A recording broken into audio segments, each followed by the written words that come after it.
सारे देवी देवताओं के 4-4 हाथ बनाए, किसी का 8-8 बनाया और सबके हाथों में हथियार है। लेकिन किसी भी देवी देवता के इन्होंने 4 टांगे नहीं बनाई। क्यों? सारे से यहाँ शनि देवता आते थे, या नारद मुनि आते थे, नारायण नारायण चुगली कराने के लिए, और सारे देवी देवता यहाँ भ्रमण करने आते थे। लेकिन 1947 के बाद पता नहीं नाराज हो गए, क्या हो गया, यहाँ आते ही नहीं। कम से कम हम भी देख लेते। जो हमारे दादा परदादाओं कहानियों में सुना, हमें भी सुना के बड़ा यही किया, बेटा वो चंदा मामा है। अरे काय का चंदा मामा है? अशुभ कर सकती है। गाय इन्होंने माता बना दी, भैंस इन्होंने कुछ नहीं बनाई, जबकि भैंस का दूध और घी दोनों मोटा होता है। अस्सलाम वालेकुम दोस्तों, मैं हूं शारिफ खान। दोस्तों, आज जो बहन हमारे साथ मौजूद है वो हिंदू समाज से आती हैं। हिंदू समाज की शेड्यूल कास्ट से आती हैं, यानी कि एससी, आप कह सकते हैं दलित समाज से। तो इन बहन का ये कहना है कि जिस तरह से अमीर लोग, जो ब्राह्मण समाज के लोग हैं, उन्होंने नीची जाति के लोगों को जो शोषित करके रखा है, उन लोगों को गुलाम बनाने का काम किया है। उनको केवल और केवल पूजा पाठ पे लगा दिया गया है, और जो पैसे वाला काम है, जिनसे रोजगार चलता है, जिससे पैसा आता है, वो सारी चीजें ब्राह्मण समाज के लोगों ने अपने लिए इकट्ठा करके रखी हैं।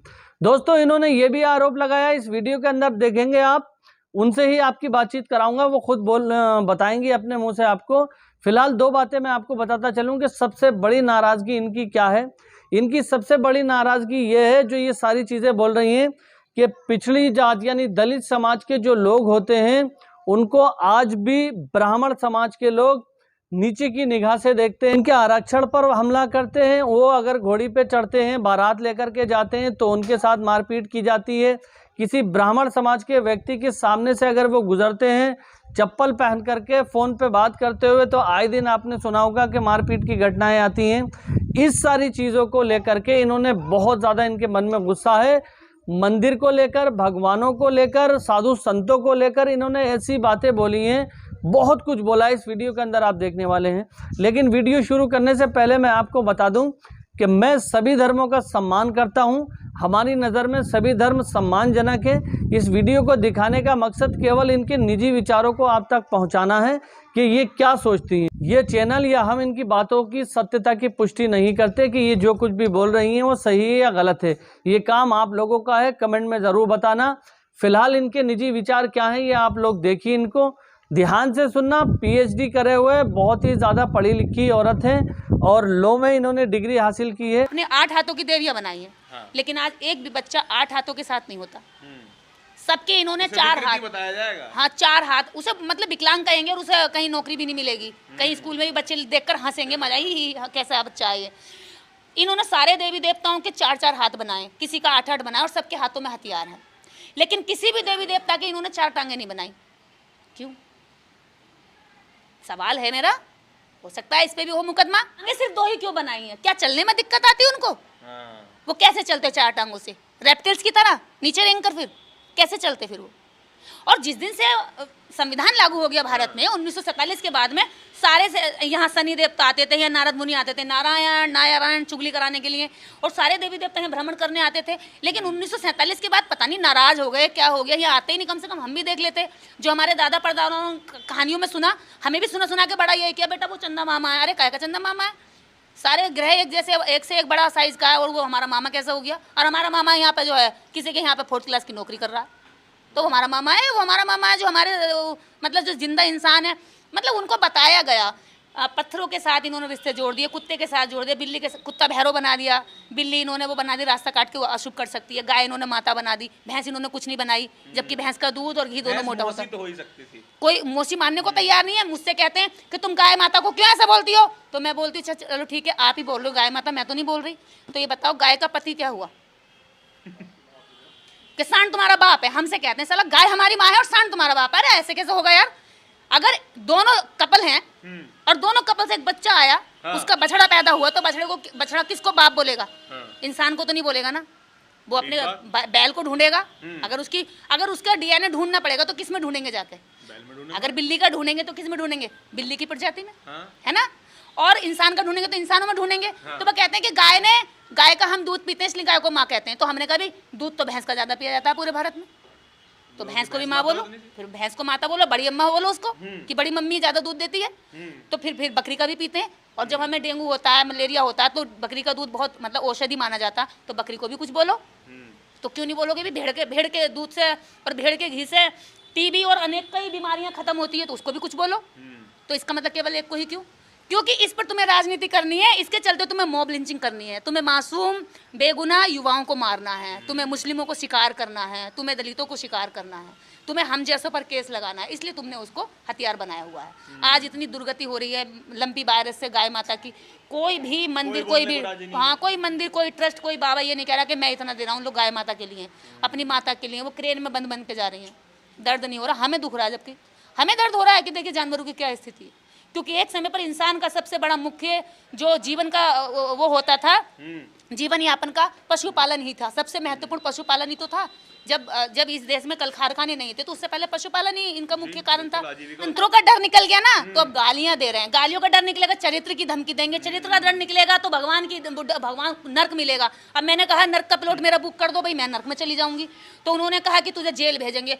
मतलब सारे जब सब कुछ फेल हो गया, इनके देवी देवता 33 करोड़, इनका डर स्वर्ग नर्क, हाँ, फिर आ गए इंडियन पैनल कोड पर, फिर आ गए डॉक्टर अम्बेडकर की शरण में, फिर आ गए संविधान की शरण में, और संविधान की शरण में आके कह रहे हैं कि अब तुम पे एफआईआर हो गई है। अब एफआईआर से भी हम नहीं डरे, हमारी जवान की धार वैसे ही है, इनकी तलवार से, इनके हथियारों से भी तेज है, तो कह रहे हैं कि अब तुझे घर में घुस के गोली मारेंगे।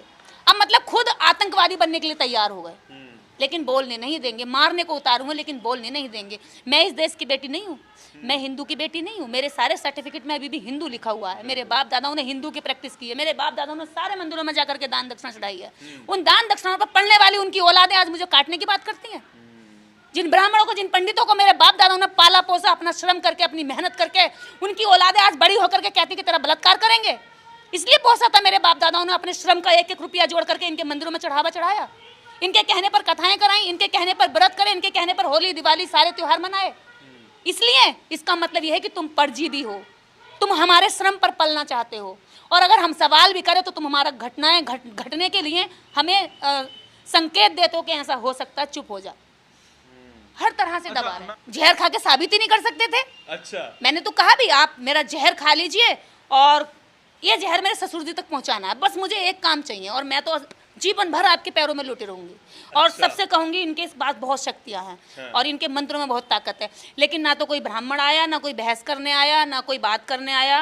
दूसरी चीज ये बात नहीं करते, ये चर्चा नहीं करते, ये सीधे क्या आते हैं, माँ बहन की गाली पर आते हैं। और अगर आप खुद महिला हैं तो आपके साथ दुष्कर्म मतलब 376 करने के लिए उतारू बात करते हैं। हाँ, बस। तो मैं वही इन लोगों से हमने कहा भी आपके भाषा में चरित्र कोई शरीर रखा होगा आपने, लेकिन मेरी परिभाषा में चरित्र कोई शरीर नहीं है।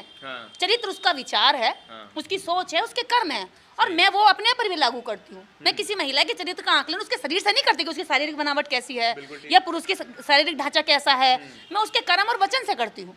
तो आप मेरे शरीर पर किसी तरह की भी अभद्र टिप्पणी कर सकते हो, नो प्रॉब्लम, मुझे तो दिक्कत नहीं होगी। मेरी भावना इतनी स्ट्रॉन्ग है और तुम्हारी भावना इतनी कच्ची है कि मैंने केवल ये पूछ लिया सरस्वती जी के पिताजी का नाम क्या है और पति का नाम क्या है। भाई तुम मुझसे 100 बार पूछो पिता का और पति का नाम, मैं बता दूंगी। हैं, मेरे से आप मेरी डिग्री पूछो, मैं 100 बार बता दूंगी कि मैंने लॉ किया, मैं एडवोकेट हूँ। लेकिन अगर मैंने जैसे ही पूछ लिया सरस्वती जी अगर शिक्षा की देवी है और शिक्षा के क्षेत्र में उन्होंने कार्य किए हैं, और सभी विश्वविद्यालयों तक पे भी, छोटे स्कूलों से लेकर विश्वविद्यालयों तक उनकी तस्वीरें होती है ना। एक प्रोफेसर की भी भर्ती अगर होगी तो उसकी योग्यता आंकी जाती है। अगर आप एक प्राइमरी टीचर को भी लेते हैं तो उसकी योग्यता के आधार पर सीट देते हैं। लेकिन सरस्वती की क्या योग्यता थी जो पूरे स्कूल पर उनका कब्जा है, पूरे विश्वविद्यालयों पर उनका कब्जा है, पूरे शिक्षा के क्षेत्र जो भारत जो शिक्षा का विभाग है, आपने जैसे शिक्षा मंत्री बना दी एक 10वीं फेल, वैसे ही आपने एक शिक्षा की देवी बना दी जिसकी शिक्षा का कुछ पता ही नहीं। अब देखिए इनकी भावनाएं बड़ी कच्ची हैं। मतलब पेड़ के पत्ते पर कोई बूंद गिरी होती है ना, बारिश पड़ रही है, थोड़ा सा हिलाएंगे टक टक टक नीचे गिर जाएंगी सारी, तो झरने की ऐसे बह जाती हैं। और जैसे रेत होती है फूंक मारो उड़ जाएंगी, वैसे इनकी भावनाएं होती हैं, बड़ी हल्की कच्ची एकदम। सवाल ना पूछना ये जानवर की पहचान होती है। अच्छा दोस्तों, निर्देश दीदी ने जो कुछ भी इस वीडियो के अंदर कहा उसे देखकर आपको क्या लगता है, क्या जो कुछ भी इन्होंने इस वीडियो के अंदर कहा वो किस हद तक सही है या गलत है? दोस्तों, बहुत सारी जगहों पर आपने देखा होगा कि इस तरह की घटनाएं सामने आती हैं जहां पर लोग सिर्फ और सिर्फ इस बात पर दूसरे लोगों को पीटते हैं कि वो उसने अपनी बारात घोड़ी पर चढ़ करके निकाली। हालांकि ये सरासर गलत है। दुनिया के अंदर जो भी इंसान आया है सारे इंसान बराबर होते हैं। ये जितने भी मनु मानसिकता रखने वाले लोग हैं, जो ऊंच नीच करते हैं, उन लोगों के मुंह पर थप्पड़ मारने का काम करती हैं निर्दयी दीदी। समाज को, आज भारत को आज़ाद हुए 75-76 साल हो चुके हैं, लेकिन 76 सालों के बाद भी आज भी लोग पिछड़ी जात के लोगों को गुलाम समझते हैं। हालांकि बाबा साहब भीमराव अंबेडकर ने संविधान जिस दिन लिखा था उसी दिन सबको बराबर का दर्जा दिया था, उसी दिन सबको बराबर कर दिया था। लेकिन असामाजिक तत्व बाबा साहब भीमराव अंबेडकर के लिखे हुए संविधान की धज्जियां उड़ाते हुए ऐसे काम करते हैं। फिलहाल अगर आप हमारे चैनल पर पहली बार आए हैं तो चैनल को सब्सक्राइब करके बेल आइकन पर ऑल का बटन सेलेक्ट कर लेना। इस तरह की वीडियोस हम लेकर के आते रहते हैं। इंशाल्लाह फिर मिलूंगा इसी तरह की एक नई वीडियो के साथ। तब तक के लिए खुदा हाफिज, जय हिंद, जय भारत।